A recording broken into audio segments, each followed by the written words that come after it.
డిమాండ్ల సాధన కోసం అన్నదాతలు ఆందోళన కొనసాగిస్తున్నారు. తమ నిరసనలో భాగంగా ఇవాళ రైలు రోకో చేపట్టారు రైతులు. పంజాబ్లో అన్నదాతలు రైలు పట్టాలపై కూర్చుని నిరసన తెలుపుతున్నారు. ఇవాళ సాయంత్రం 4 గంటల వరకు రైలు రోకో కార్యక్రమం చేపడతామని రైతు సంఘాల నేతలు చెప్తున్నారు. పంటలకు కనీస మద్దతు ధర సహా ఇతర సమస్యలు పరిష్కరించాలంటూ అన్నదాతలు పట్టుబడుతున్నారు.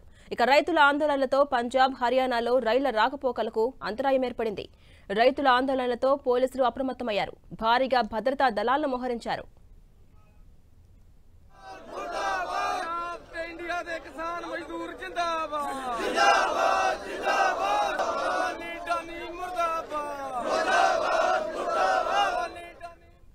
తమ డిమాండ్ల సాధన కోసం అన్నదాతలు ఆందోళనలు కొనసాగిస్తున్నారు. తమ నిరసనలో భాగంగా ఇవాళ రైలు రోకో చేపట్టారు రైతులు. పంజాబ్లో అన్నదాతలు రైలు పట్టాలపై కూర్చుని నిరసన వ్యక్తం చేస్తున్నారు.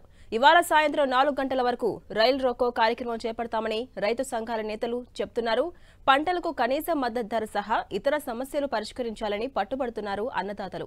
ఇక రైతుల ఆందోళనలతో పంజాబ్, హర్యానాలో రైళ్ల రాకపోకలకు అంతరాయం ఏర్పడింది. రైతుల ఆందోళనలతో పోలీసులు అప్రమత్తమయ్యారు. భారీగా భద్రతా దళాలను మోహరించారు.